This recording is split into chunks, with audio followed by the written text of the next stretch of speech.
Hello, today we'll be doing a paper review presentation for the BCI course at NYCU. So today we'll be talking about stabilizing brain-computer interfaces through alignment of latent dynamics, published in May 2025 in Nature Communications by Karpovich, Ali, Vimalasena and other publishers, mainly for Georgia Tech and BrainGate, but from many other universities and companies that you may find in the paper linked down below.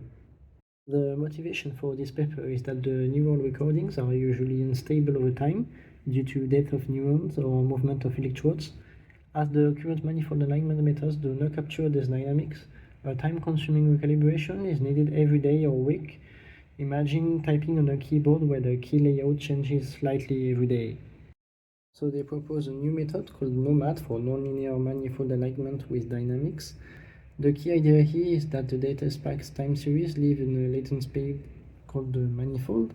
So at day 0 we learn the manifold and the dynamics, and at later day k we only have to match the new trajectories to the manifold dynamics without having to label the data each day. To do so, they use a fancy autoencoder to get the distribution at day 0, and then after freezing the LFADA generator, using curl divergence to align the distributions and the Poisson likelihood to fit the data, they can map the spikes to the corresponding state in the distribution of day 0 and obtain a small alignment network that is played just before the generator. They used this method in 3 experiments: an isometric wrist force and center outreaching tests with monkeys, and multiple cognitive motor tasks with a tetraplegic human. What's important here is the variety of the setup, different behaviors, timescales, and species to ensure validity. Here are the results for the monkeys experiments.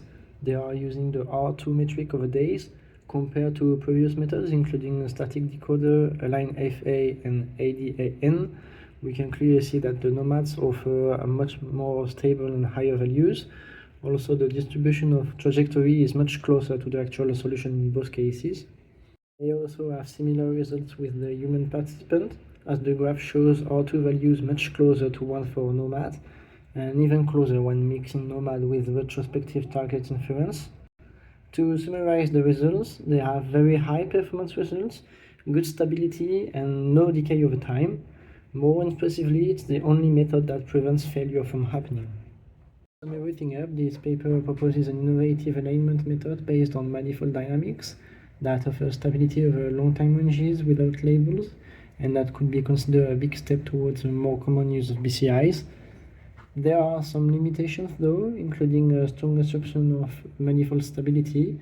Also, if a multimodal or new behavior is learned, maybe this method wouldn't work so well.